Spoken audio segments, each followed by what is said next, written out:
In the world of advertising, the old guard, the legacy giants, are facing a massive, massive threat to their survival.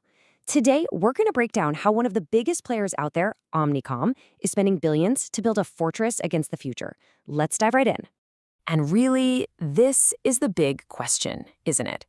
If you're a company that was built on the backs of legendary creative agencies, think BBDO, DDB, the whole Mad Men era, how do you possibly stay relevant, let alone survive, in a world that is now completely dominated by Google, by data, by tech?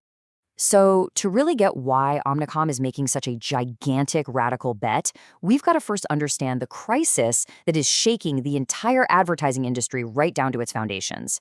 I mean, this isn't just about a little bit of change. We're talking about a genuine fight for survival. Okay, so think about the old model. Omnicom was basically like a landlord, right? It owned a collection of really famous but mostly disconnected creative agencies. Well, that model is getting absolutely crushed from two sides. On one side, you've got the tech giants, Google, Meta, who've built these walled gardens. They control all the user data and they don't want to share, which makes life incredibly hard for agencies. And on the other side, you've got clients whose procurement departments are constantly squeezing them, demanding more results for less and less money. It's a vice, and it's forcing them to change, and fast. So what do? How do you fight back against all that? Well, Omnicom's answer wasn't some flashy new ad campaign. Nope. It was to go all in on technology, to build this incredibly powerful data backbone that could finally connect every single piece of their sprawling empire. And this is their silver bullet. It's called the Omni platform. The best way to think about it is like the company's new central nervous system. It's this massive data engine, and its whole purpose is to give Omnicom, and more importantly, their clients, a single, unified view of any given consumer. This is the technological glue that's supposed to hold their entire new strategy together. So how does this thing actually work? Well, first, it just vacuums up mountains of data from all over the place to build these super detailed profiles of consumers. Then, and this is key, it forces all of Omnicom's different agencies to work together on this one single integrated system. And all of that leads to the real prize, what they call client stickiness.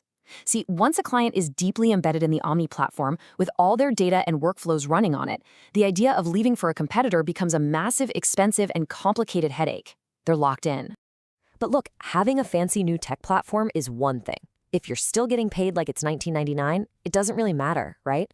So Omnicom also had to completely rethink how it makes money, moving way beyond the old model of just billing for people's time. So the big evolution here is moving away from those old school monthly retainers and that really unpredictable project work. The real focus now is on performance-based fees.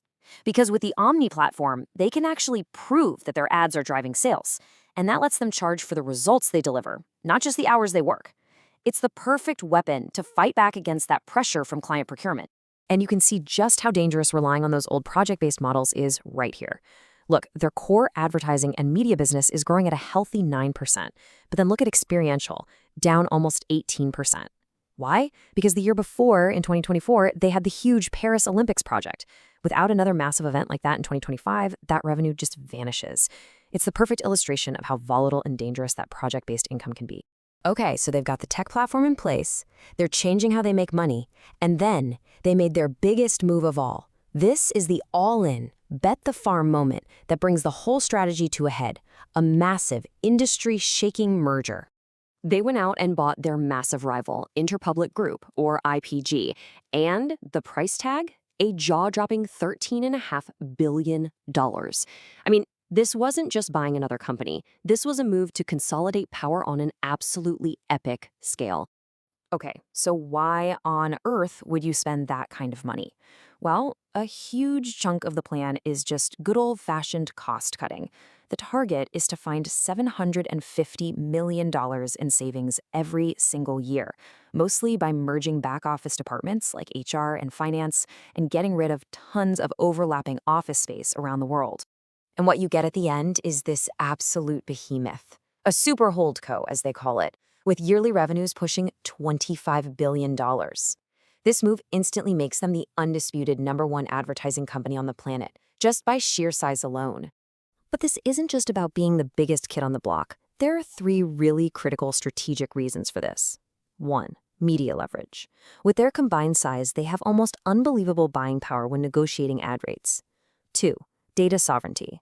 IPG happens to own a huge data company called Axiom. You combine that with Omni, and suddenly you have a data powerhouse that can actually go toe-to-toe with Google. And 3. Scale. Building world-class AI and tech cost a fortune, and now they can spread that massive cost over a much, much larger revenue base. So here we are. They've built this massive, data-fueled fortress. But the real question, the $25 billion question, is this. In a market this chaotic, have they actually created an impenetrable defense, or have they just built a bigger, slower target for the next wave of disruption? And make no mistake, the storm clouds are gathering. The risks are absolutely real. You've got generative AI, which could completely destroy the old billable hour creative model. You've got macroeconomic headwinds. Marketing budgets are always the very first thing to get cut in a recession. It's getting harder and harder to keep top talent when they can just go freelance in the gig economy.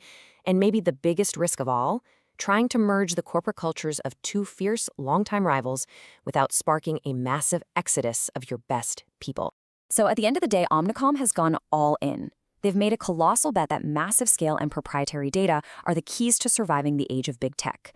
But with powerful new threats like AI just starting to appear on the horizon, the final question is still out there. Have they truly built a fortress for the future? Or have they just created the industry's biggest ever target?